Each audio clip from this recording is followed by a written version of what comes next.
Welcome to today's webinar on the broad topic of innovation. We've called it the what, why, and how of innovative leadership. Let me introduce you to the people who will be participating today. I'll be with you. My colleague Joe Folkman will be with you as well, making part of the presentation. Toward the end of our presentation, you'll get a chance to hear from Tracy Consolini, one of our regional vice presidents, who has some useful information and a good offer to share with you at the end of the webinar. And finally, Jennifer Lambert, one of our senior client executives, will be our chat host today. So Tracy, say hi to the people if you will, so that they'll know who you are as the time goes. Okay. Hello, everyone, and welcome. We're glad you're here. And if you have questions or your requests, please put them in the chat box, chat room, and Jennifer Lambert will be trying to answer them for you. So, Joe, we want to begin with asking our people on the call to respond to a poll. As I go out and talk to people about innovation, I usually ask them, how important is it in your business? Is it the number one? Is it the most important thing you do? Is it one of the top 3, top 5? There's a poll that's popping up right now. And we'd just love you to kind of respond to that, kind of where that comes in your organization. How important is innovation in your organization?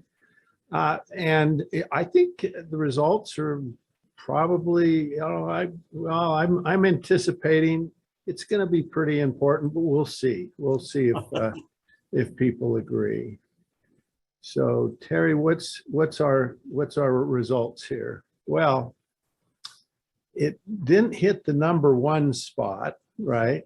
Only about 3% said it's number 1, but 40% said top 3, and then 36% top 5. 21% in the top 10. So it's one of the most important issues in most organizations. So I think that's interesting, Jack. Does that surprise you? Well, it doesn't surprise me. It's a very interesting topic. And maybe that kind of takes us on to that next slide about the importance of innovation.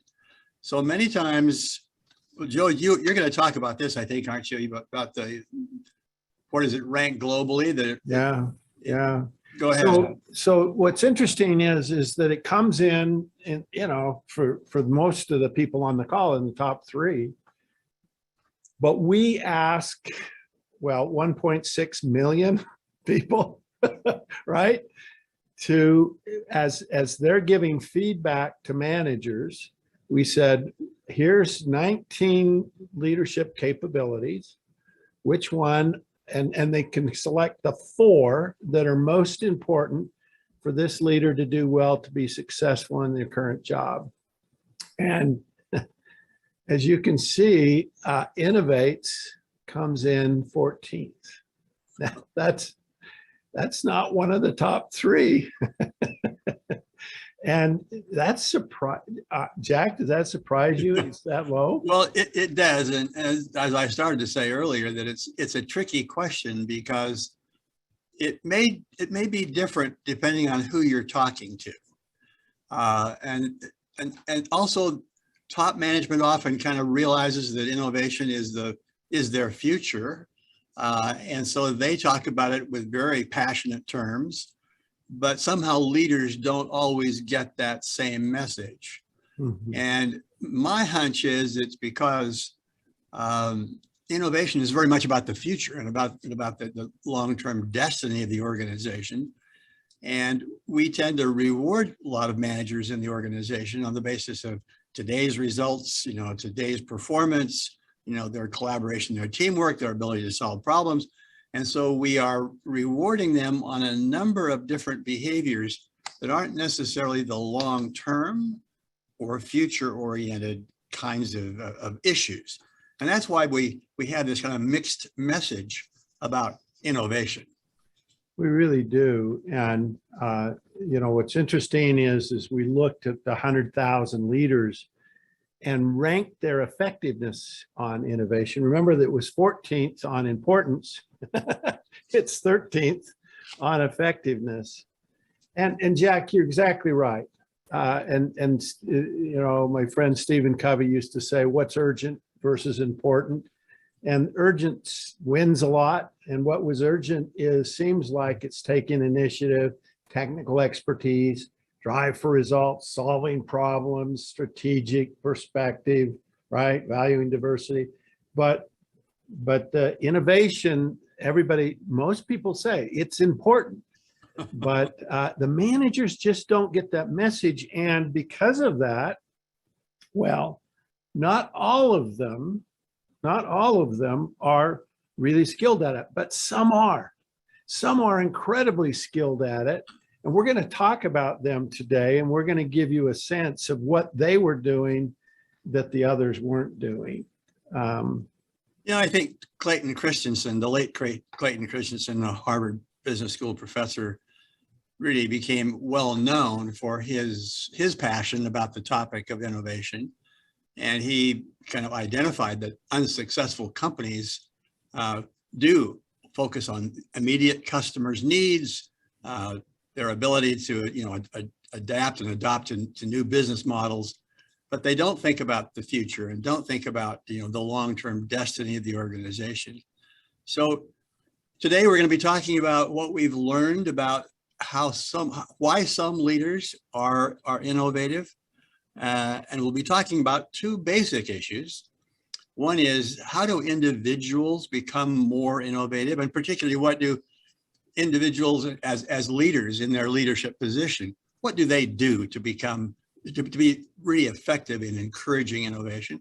And secondly, just toward the end of our webinar today, we will talk about what do organizations do that creates the environment, that creates the culture, the context for innovation to really happen. So let's just jump right in. In terms of what happens to individuals and how can we increase individual performance in creating this innovation climate, let me tell you about two different research approaches that we used to come to the information that we're about to share with you. The first approach was a clinical approach. We worked with a large communication technology firm who asked us to do a study on their leaders who were most innovative. So we identified the leaders in this organization who were at the 99th percentile and above on the topic of innovation. We interviewed those leaders along with all of their direct reports. And we described in the interview that their leader had been chosen for her or his innovative qualities.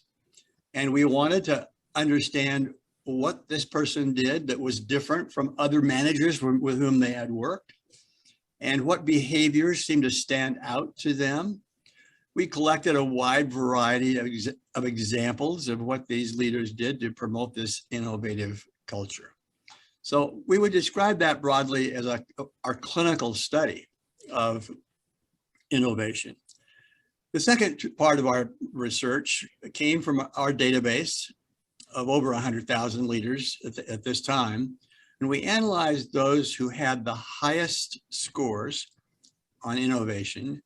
And then we looked at what other behaviors did that group of leaders display that really kind of set them apart from their colleagues in the organization. So the data we're about to share with you comes from these two separate kind of research approaches, which we've kind of smushed together to give you this more comprehensive list of 10 things that seem to kind of come to light that were really key in creating this culture of innovation. So Joe, start us out.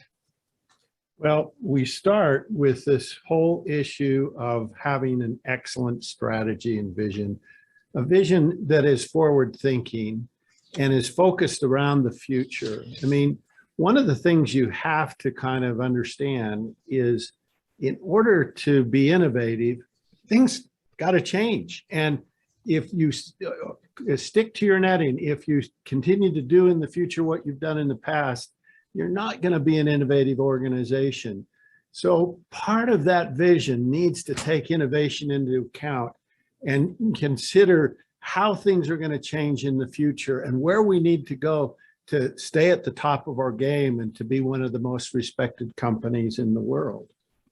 You know, and I recall in those conversations we had with people in this organization, some of the subordinates would say, my boss constantly talks about the ultimate call center on how it would function. And they would never talk about how we're going to get there, but they just really focused on the vision. Well, the second thing that we found was that the most innovative leaders had a very strong customer focus. They were really prone to convene focus groups. They conducted interviews with their clients. They made calls personally on customers. They really did their best to truly understand the customer's needs. And one of them, I remember saying on the call, we basically try never to say no to a customer. We feel like we've failed if we have to say to a customer, no, we can't do that. There was just this very intense focus on pleasing, satisfying, meeting the customer's needs. You know, and it was more than just understanding the customer and having a relationship, but really knowing their business and how it worked and what they needed in the future. The third thing was this issue of reciprocal trust. Here's the problem. Some innovations fail.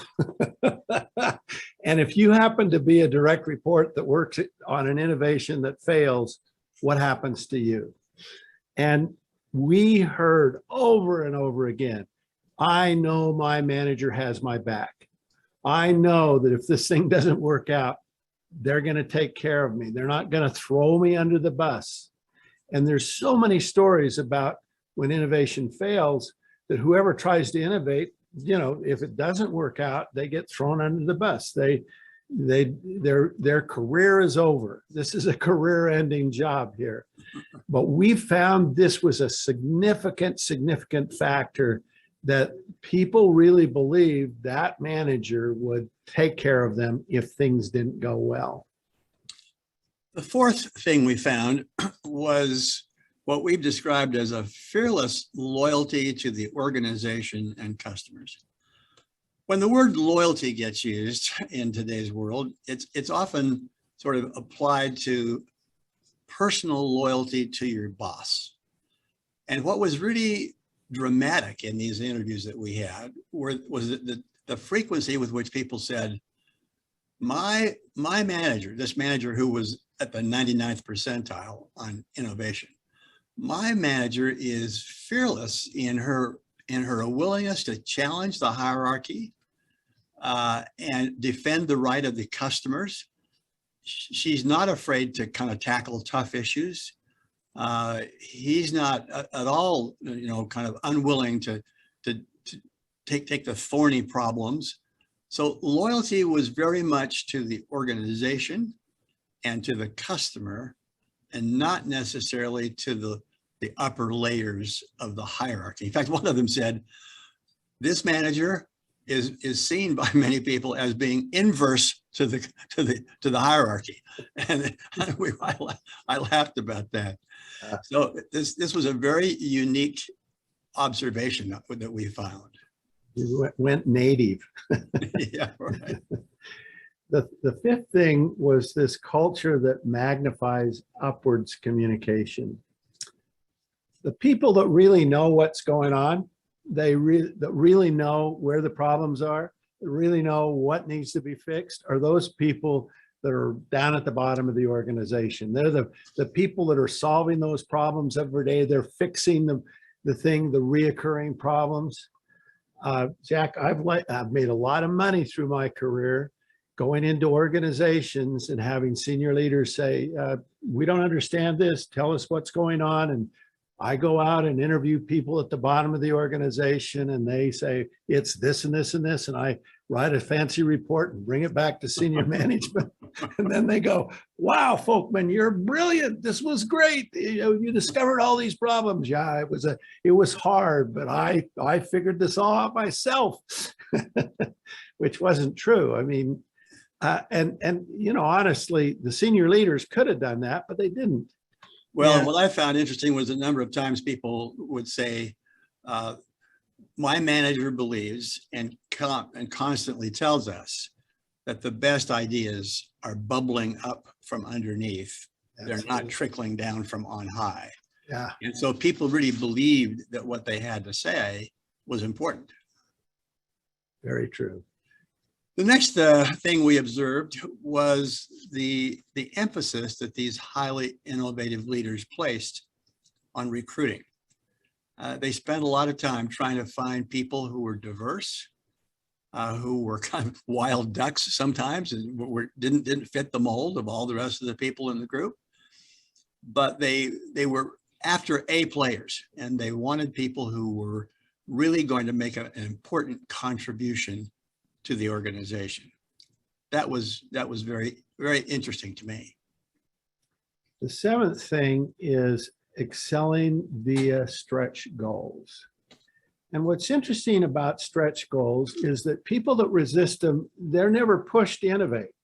But people that set stretch goals, that try to do something that's really, really difficult, it's impossible to get there by doing what we currently do. It's impossible for us to make that goal by just doing the same thing more often, quicker, fast. We've got to find some new ways to do it. We've got to find some new approaches. So a real element in this whole issue of innovation is stretch goals that push you to do something that's out of the ordinary, that can't be done using our current processes. The next element that we found fascinating was the emphasis on speed. I recall one of the people with whom I talked said, when we move fast, it builds excitement and speeds up the flow of energy and new ideas. So what we heard over and over again was the highly innovative leaders were those who had a great sense of urgency. They were the ones who would advocate for creating a rapid prototype. And they weren't they were concerned about their teams burning out. They weren't pushing them, in a cruel kind of way, but they were just impatient with the status quo. And they had this constant urgency of let's challenge the status quo. Jack, we found that out 5 years before we wrote our book on speed, didn't we? Yeah. That was part of what caused us to write the book. I think so. We heard it there. Okay, so the next one is this candid communication. And if you just go along, if you sort of agree with everything, if nobody pushes back, you're never going to get innovation. Innovation creates some conflict. Not everybody's going to agree. And when people, tend to sort of just be nice, play nice, don't ruffle the feathers, it's not going to be an innovative organization. People need to be candid. They need to push back. Having that culture that supports that is critical. And the last thing we observed and heard so frequently was the importance of inspiring and motivating behavior. I recall one person on a call said, for innovation to exist, you have to feel inspired. You don't want to bring new ideas to someone that you know is going to rain on your parade. And the prevalence of these very warm, close relationships between the leader and his or her direct reports was just really remarkable. So those were the 10 items that this combination of approach that we used, the clinical approach and the analysis of our 360-degree feedback data, seemed to really clearly point to in terms of the factors that create this culture of innovation and that describe the behavior of the most innovative leaders. And we're going to later in this podcast, we're going to talk about something we call strength builders. And the strength builders really connect to these, but we've tried to reduce them and get just the very few. So we're going to talk about 5 strength builders that are connected to these that help an individual leader become better at innovation. One of the things that we found when we looked at innovation, if you were below the 75th percentile on an innovation, when we looked at your overall leadership effectiveness rating, your rating about how effective you are as a leader, you came in a whopping 40th percentile. But if you were if you were in the top quartile on innovation, your overall effectiveness rating went to the 82nd percentile. We think there's some influence there from just being innovative. And if we looked at individual contributors, we also found a very strong relationship between innovation and ratings on performance ratings on productivity and effort. And you can see here on the graph on the horizontal axis, we have innovation effectiveness from the bottom 10% to the top 10%. And then you have the average productivity and effort ratings for these 2 dimensions, these 2 performance rankings. So individual contributors are also really, really helped by being innovative. And this is from 12,929 individual contributors. Another thing we found when we looked at the data was an interesting trend. And what we looked at here was leaders who were rated above average, right? So they were, they were above the 50th percentile on overall leadership effectiveness. And then we looked at these 2 competencies, strategic perspective and innovates. And as you can see, at the younger employees, 25 to 35, their scores on innovates were much higher. And then they tended to go down over time. Now down here is relative because it goes from the 71st percentile to the 65th percentile. So it's not cratered. It's just that strategic perspective becomes more important later in your career. But innovates is a great way for a young manager to differentiate themselves and to demonstrate a skill that's very important in the organization. Jack, I don't know if you've noticed that with some younger employees. Oh my, and that, yeah, by being highly innovative, coming up with new ideas, new approaches to the marketplace, I think it gets them noticed, and what often leads to their being elevated to the more senior positions. And then strategic perspective becomes really important. Yep. So if you look at the connection between leadership effectiveness by direct reports on innovation and employee engagement, what you see here is that leaders who are very ineffective at innovation, their engagement for their direct reports is only at the 27th percentile, but the best leaders at innovation, their engagement is at the 78th percentile. Looks like people like to work for a leader who's innovative and not somebody who's never going to try something new, who's just stuck in the mud. So innovation is connected to engagement, but it's also, even more importantly, it's connected to the percentage of employees who are willing to go the extra mile. We call this discretionary effort. Every day when an employee comes to work, they make a decision. Am I going to do the minimum amount of work possible? Or am I going to give you all my energy, all my effort, 100%? And this is the 100%ers. The worst leaders, they get 17%. They're lucky to get that. But the best leaders, they get in the 80th percentile, 50%, and in the 90th percentile to the 100th, they get 66% of their employees who are willing to give extra effort. Imagine the difference that makes in your team to get work done, to get difficult things accomplished. The third study we have here is, again, ratings of direct reports on innovates and the percentage of employees who think about quitting. Right now, we're going through the great resignment. Lots of people are quitting. And you can see they're more likely to quit, those leaders who don't ever want to innovate, right? 13%, or I'm sorry, 46% of those leaders who don't want to innovate are thinking about quitting, but only 13%, if you're really good at innovation, are thinking about quitting. This next study looks at levels in the organization. And as you can see, it's interesting. These are not huge differences, but top managers tend to be rated as more innovative than lower level managers and supervisors and individual contributors.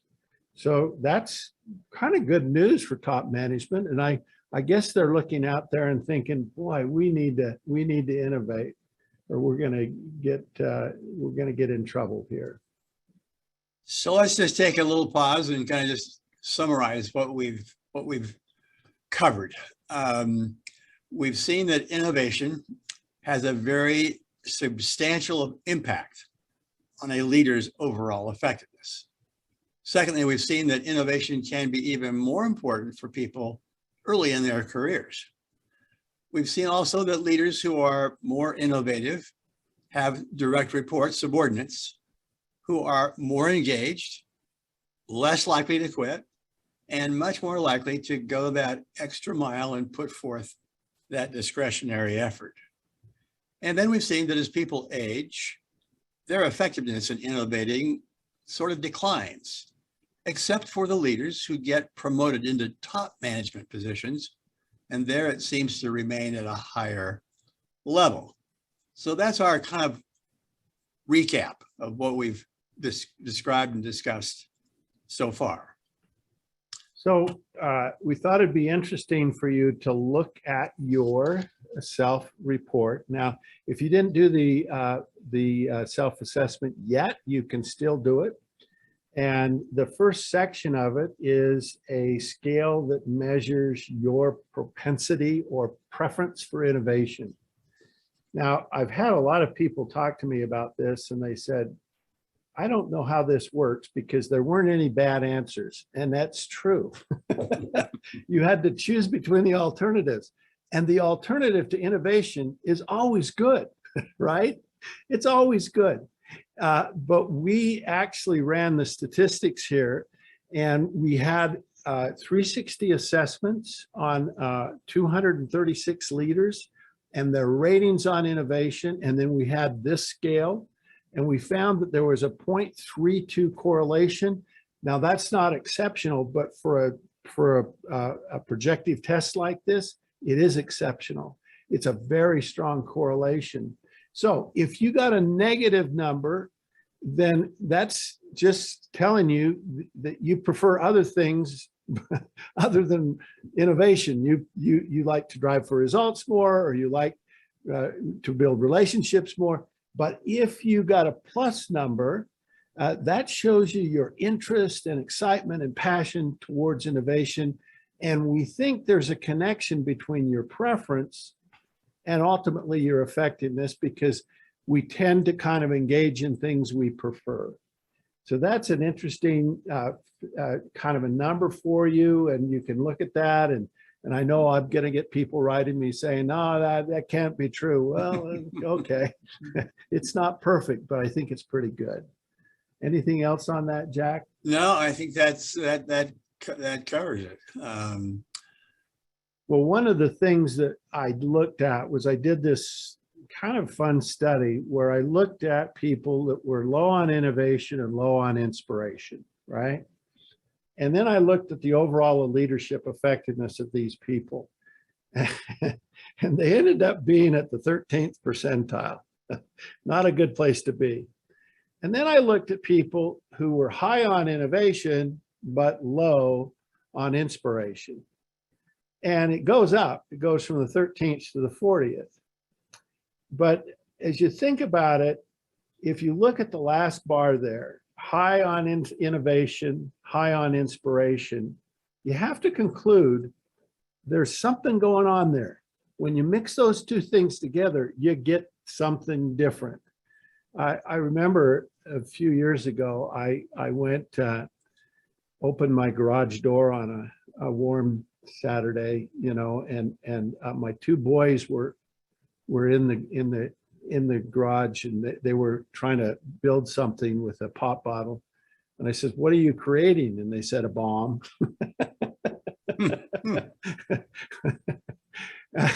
So they were mixing some things together that went boom. And this is kind of what this does. When you mix these two things together, now, one of the things that you got to understand from this is there's something about these two things that when you mix them together, you get more. We call that a powerful combination. And we're going to show you a little bit how that it impacts. And so what we found when people start to think about, how do I get better at innovation? They just sort of say, well, just be more innovative. And, that gets you a little bit ahead, but not much. This is a little bit like when I drive my old truck and I put it in first gear. Yes, it moves, but it doesn't ever go fast until I put it in second, third, fourth, and fifth, right? You've got to shift the gears. And this is the idea of how you get really good at innovation. So Jack, tell us about our research. I will. So Joe mentioned earlier that we have in our research developed the idea of strength builders. And these are behaviors that we have found to be statistically significantly correlated with different leadership skills. And so when we looked at the innovation competency, we found that there were indeed 5 other behaviors that went hand in hand with that were very strongly correlated. And the 5 are depicted here on the screen.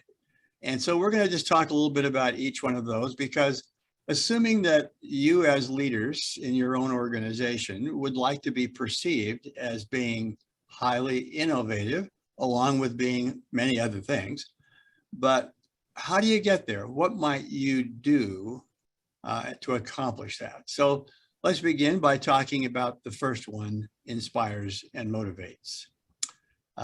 We've noted there on the screen that a key ingredient of innovation is inspiration, and that creating this environment that's full of excitement and enthusiasm does help others to be more innovative. I recall in one of my conversations with this leader in a technology company and all of her subordinates, there was a statement made that I guess I'll never forget. They'd talked and they'd kind of joked and bantered back and forth with each other. But at the end of the conversation, she said, "I hope you guys know how much I love working with you." And I thought to myself, wow, that what an inspiring leader she is to communicate so openly how much she enjoys working with these people and what they do. And so we describe as this first strength builder, this quality of being an inspiring and motivating leader. And they saw the effect that had in that first graph. The second thing that is a really significant companion behavior of strength builders, champions change. And in order to innovate, people need to be willing to change. I mean, if you're not willing to change, it's hard to even think about innovation. Jack, I keep thinking about the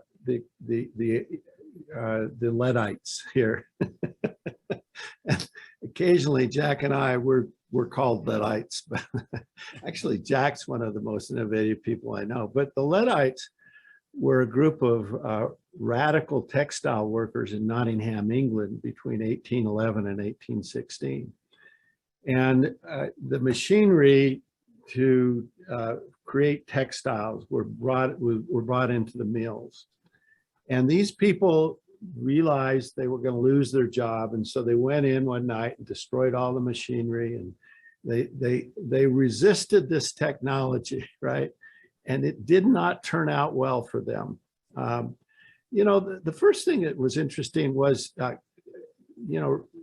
creating textiles by hand was not a fun job.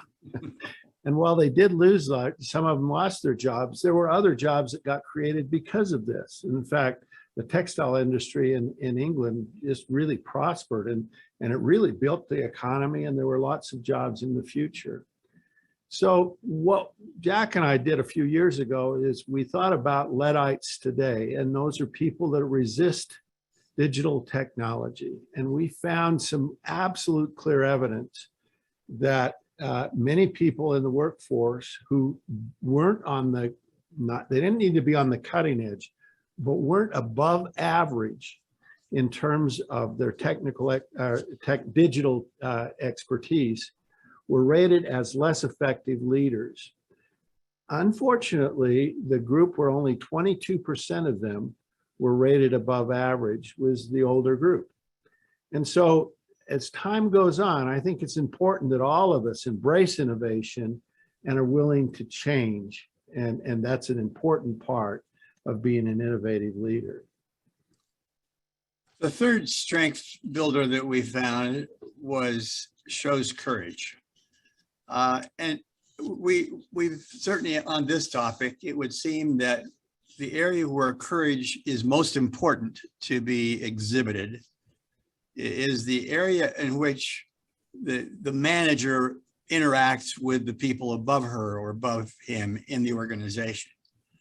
And bringing on a new idea, a new project, a new process often requires telling somebody in a higher up position that you're proposing a new approach. You're proposing doing away with that and implementing something new. And having the courage to have those conversations seems to be really important. Innovation does mean taking a risk. And so we urge you to kind of consider how do you go about displaying more courage, especially in your relationships with people who are above you in the hierarchy. Jack, I remember in our original study on this one, when they would find something that was opposite of government regulations, and everybody would stop. So we can't mess with the government.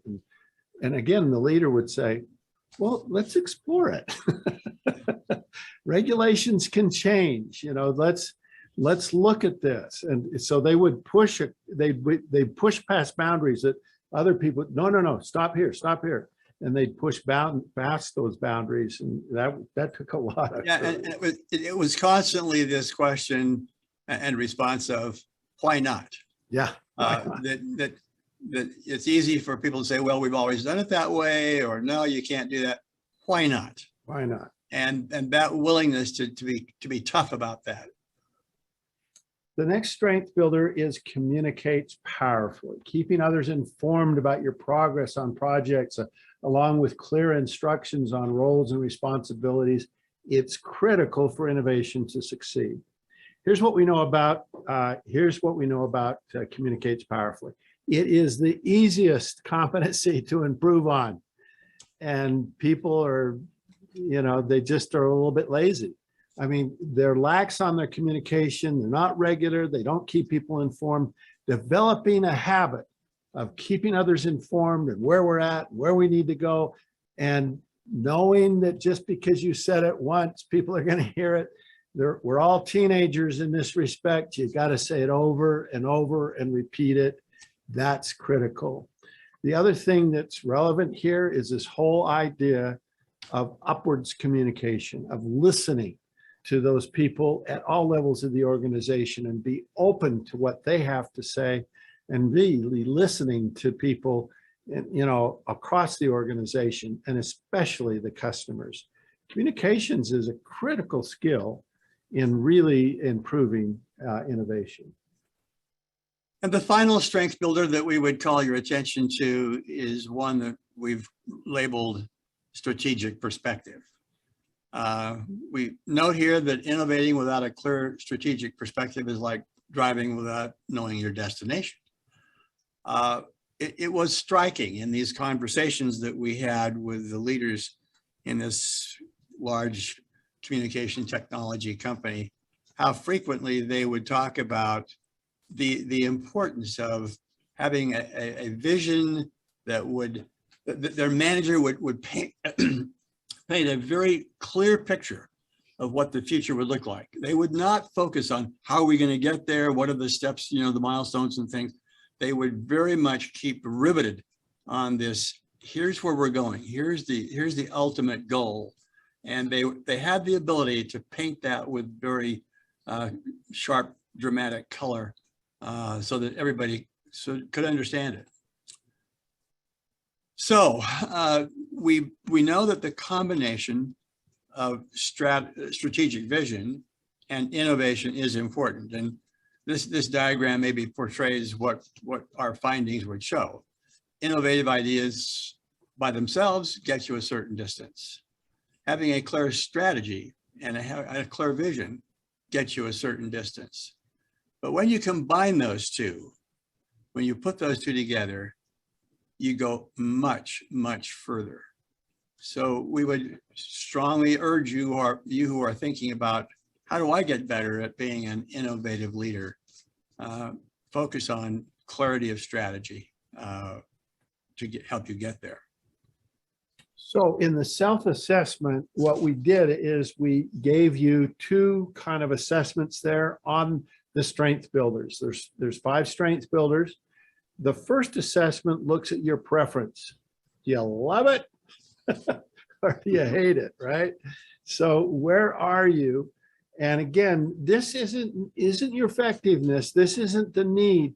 This is just your preference. I like to do this. I don't like to do that. And it's not necessarily bad that you don't like to do something. It's just not your cup of tea, right? So the numbers here, if it's a negative number, like you can see on the example, -4 on shows courage, it's like, you know, that's not my cup of tea. But you can see that developing strategic perspective is their cup of tea, right? And so this just shows you your passion about doing something. And passion's really important as you try to get better at something. I mean, if you're working on something that's not your cup of tea, you're probably going to be less willing to do it. If you're passionate about it, you're going to be more willing to do it. So this just shows you your desire and your energy and your willingness to do something. So that's the first part of the assessment. The second part measures your effectiveness on these 5 areas. And again, we had a rating scale from needs significant improvement to outstanding strength. So the best number you could get here is 5. The worst number would be 1. But you can see where your score is on these things. And so it's interesting that this person that rated themselves 12 on strategic perspectives rates themselves 5.0 in terms of effectiveness. It's like one of their top things. And so as you think about it, how good am I at this particular thing? Now, we also ask you to rate your effectiveness at Innovates, okay? And so you can see your score on that. And then we show you the norms that we've collected. These are norms based on 110,000 leaders. So you can compare your score to the norms and kind of see where you come out. Here's what we found, and here's the thing to remember about this. If you have a fatal flaw in any one of these 5 areas, your ability to innovate is at the 27th percentile. So if you're terrible at any of them, it's probably going to hurt you. But if you just sort of say, well, these are 5 things, Zenger and Folkman think these are all connected. I'm gonna work on being better at 1 or better at 2 or better at 3. Well, you notice your ability to innovate improves. It gets slightly better and slightly better. But here's another approach. And most of you that know us well know that we believe in this idea of strength building. You don't have to be perfect at everything. And if you just pick one of those 5 things and you decide to make it a strength, right? Make it a strength at the 90th percentile, your ability to innovate goes up to the 73rd percentile. And if you do 2 well, the 81st percentile, 3 well, the 86th percentile, 4 well, the 91st percentile. So you don't have to be perfect at all of them, but if you just did 1 well, that would really help you. So the next thing we're going to do is ask you to think about which one. Which one do you take? So we would invite you to follow this process. Ask yourself, do I have a fatal flaw? Which means something I'm really kind of not very good at all.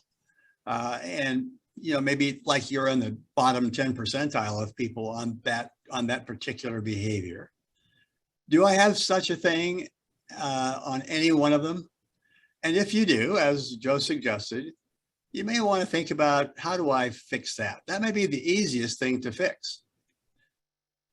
But if that's not the case, would improving that behavior have a significant positive impact on my performance in my current job? And am I reasonably passionate about improving that behavior? So as you think about, do I have something that's detracting from my performance, or of these behaviors, which one could I adopt that would have the most beneficial impact on my performance in my current job? So let's just take a second and have you kind of think about those 5. And we're going to ask you, just as a matter of our curiosity, which one of those do you lean toward? And that doesn't mean that you can't change your mind as you think about going forward, but we're just kind of curious which of these seems to be the one that shows the most promise. So Jack, which one do you think is going to be number 1?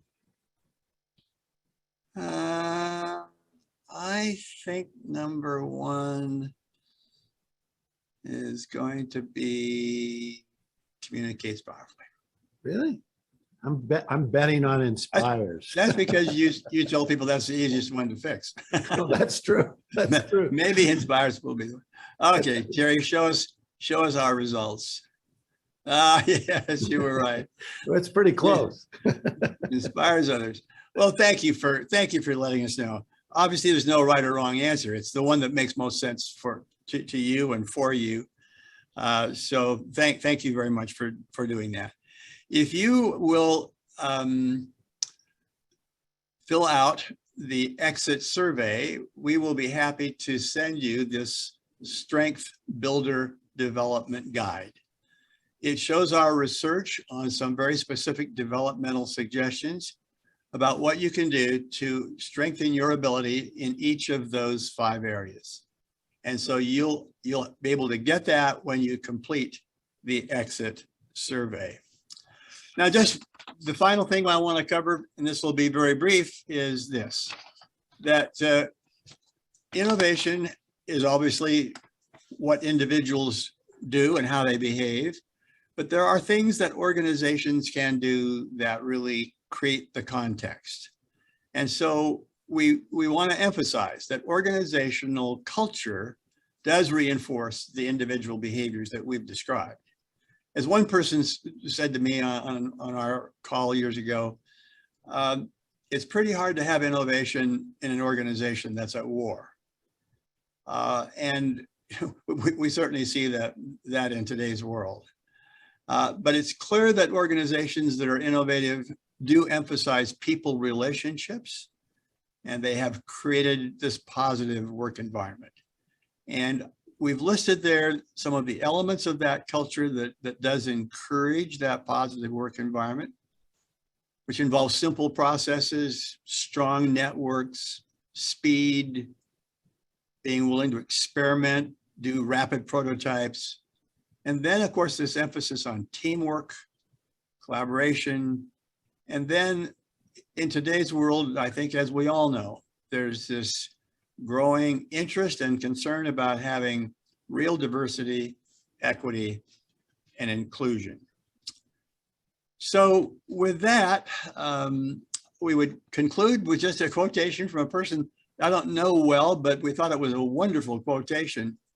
Innovation is the unrelenting drive to break the status quo and develop anew where few have dared to go. And we hope that you will kind of think about how you would apply that as you use those 5 strength builders to increase your effectiveness. And now I turn the time to Tracy Consolini, who has we think a wonderful and special offer for you. So Tracy, we'll turn the microphone to you and let you kind of take it away. Thanks to everyone for participating today. Jack and Joe shared how leaders are empowered to innovate by leveraging the 5 strength building behaviors. We hope you're leaving with a sense of your preference and effectiveness with regards to those behaviors. And we do have a special offer for you. To help your team or others within your organization learn about their preference, their effectiveness, and how to be more innovative, you can host the Innovative Leadership Development Experience. We're offering an exclusive discount to all who have participated today. If you schedule a session by May 30th, the cost will be $5,000 for up to 25 participants, which is a discount of $2,500. And as we move forward, feedback is a gift, and we would love yours. As we conclude, you have the opportunity to give feedback and receive a development guide, as Jack mentioned, that provides suggestions for simple, effective, and easy to implement behavior shifts that will increase your ability to innovate. As we conclude, an exit survey will launch, or you can go to bit.ly/DG-innovate to find that exit survey. Once you complete it, you'll be presented or provided the option to download the development guide. We truly appreciate your feedback and your participation, and we look forward to speaking with you if it would be helpful, and hope you'll join us again next month.